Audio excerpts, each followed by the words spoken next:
Okay, students, we'll go over a few things before we start working on our project today. Here is the textbook that our project comes out of. Textbooks are something we actually had when I was your age. We had textbooks, and we didn't have internet, and we didn't have cell phones, and we walked 3 miles uphill and 2 feet of snow to get to school, like maybe some of you had to do recently. But here's our project in the textbook. You've seen some of these on some of the Google slides that I post at the beginning of class. So a few things that I'm pointing out. We started working on our curves, and we'll look at that a little bit today.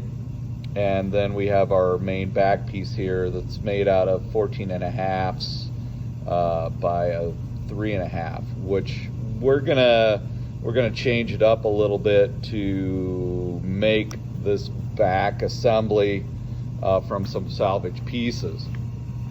So I got a few things out on the table.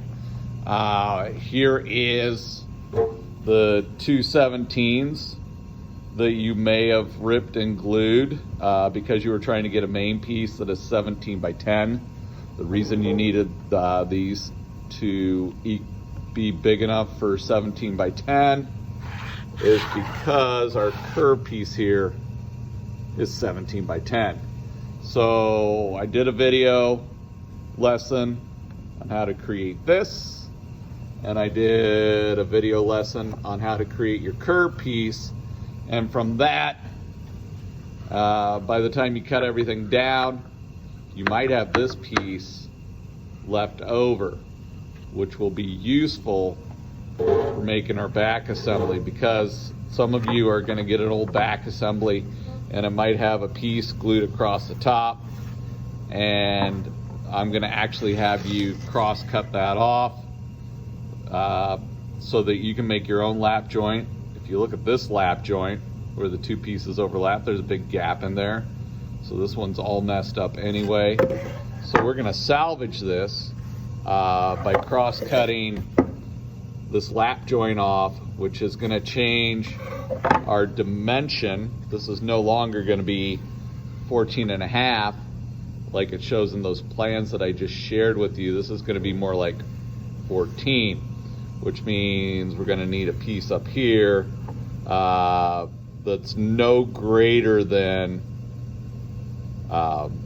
if this is 14, and we're going to lose 1/2 inch, no greater than 4 for up here, because we lose 1/2 inch. So what we had over here, if we had 3.5 and 14.5, you lose the 1/2, so 17.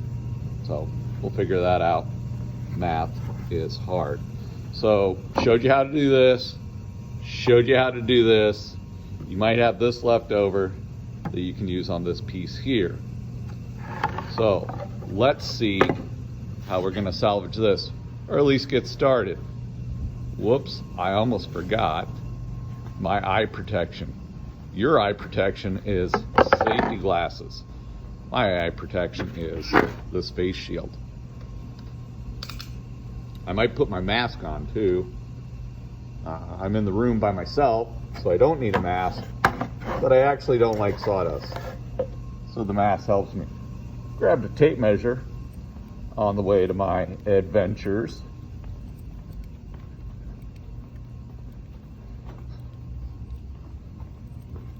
So we're gonna go over here, our old friend the miter box saw, and we're gonna cut off that lap joint. Let's measure and see if I can actually get to 14. Yes, I'm going to cut that at 14. Too bad I forgot my pencil. So we'll grab that. Sort of got prepared with all my pieces and my textbook, but I didn't have a pencil that was sharp.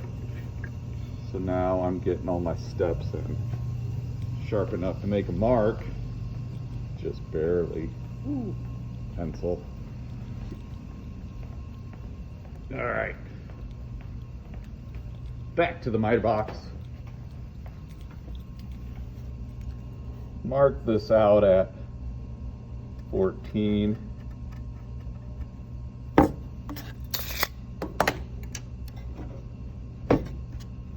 Gonna line the saw up with the mark.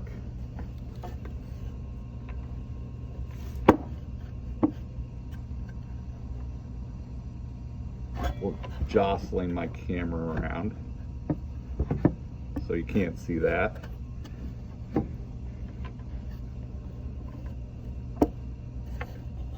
Now you can see the mark, just barely. Okay, clamp that down, square it up against the fence, clamp down, snug it,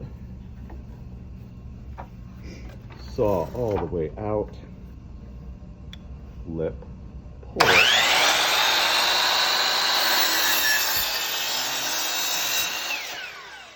Alright, let's see if I decimated enough of that lap joint. It's gone. Alright. So, now we can make the trip back to get our tape measure and pencil, because for me it's the day after break and my brain's not working that great.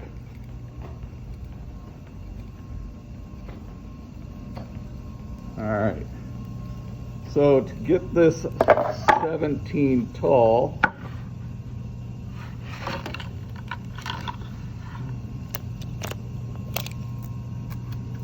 I'm gonna measure 14. I'm gonna go ahead and grip this at 4. So that's gonna make 14 plus 4, that's gonna make 18. But I'm gonna lose an inch on when I take half an inch for each lap joint that you saw, that messed up lap joint. So I'm gonna go rip this at 4 on the table saw.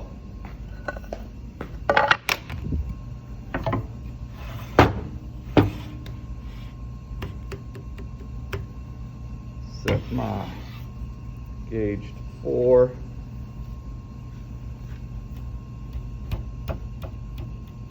Right there. Looks good. Check my blade height. Too high. Lower it down. 1 tooth above. Good. Board's not touching the blade. Guard back down. Green light looks good. Find my push stick. There we go. Saw on.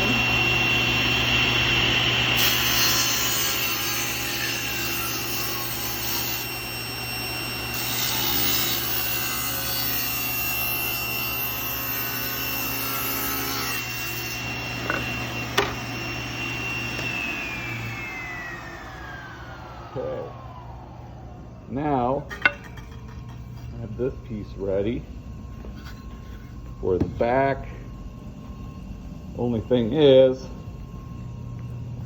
it needs to be 12 inches long, and it's probably 17. So let's go cross cut this to 12.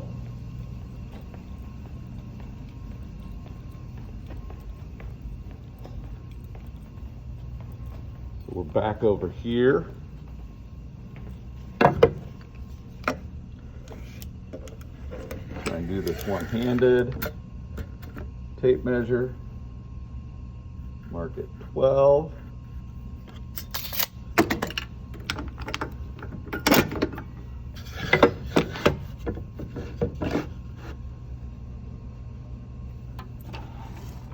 Line it up. I wish this had a laser sight on it. They were doing that for a while, but you don't see it all the time. It's okay if it's a skosh over. We can trim it later. Whoop. I gotta check that again. Back that way. Okay. Snug this up against the fence.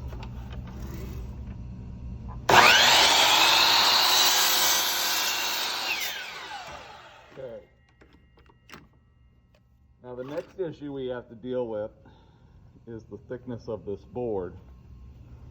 Some of your boards are 3/4 of an inch. Some of your boards are 1 inch. However, our back piece, our piece here, is 1/2 inch. Its finished thickness is 1/2 inch. So before we get this all set up, because this piece is thicker than this, we need to plane this down to 1/2 inch.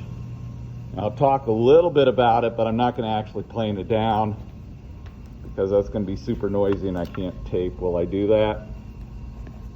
This one we know already, if I measure it, 3/4 of an inch thick.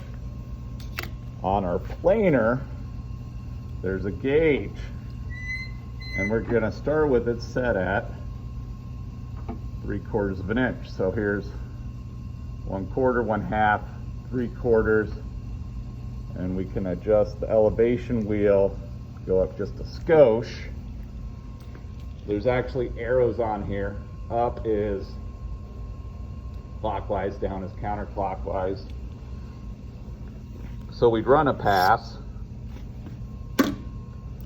and then we'd come back and spin it 1 full turn, and I'll go ahead and show you that. So buttons here. Back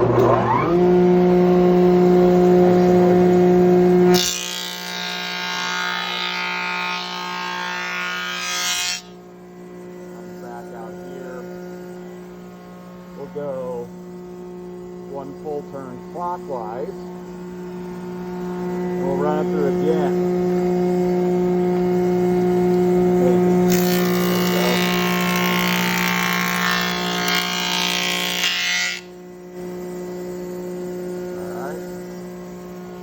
Now it should be about 5/8 thick. We'll go 1 full turn.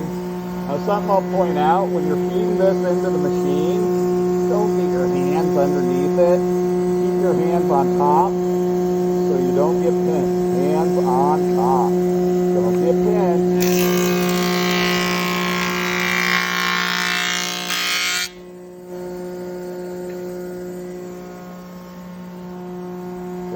We're going to check this because we want to keep doing this until it is 1/2 inch thick. So I'm going to measure. We are at 1/2 inch, so let's go check it with our piece. And if we're good, we'll be ready to create our lap joint on the router. And it is amazing, just like you. So next time we'll start looking at the table router to create that 1/2 inch overlap for the lap joint. And you can see that illustration right here in our plans on these pieces here. So until next time, good luck.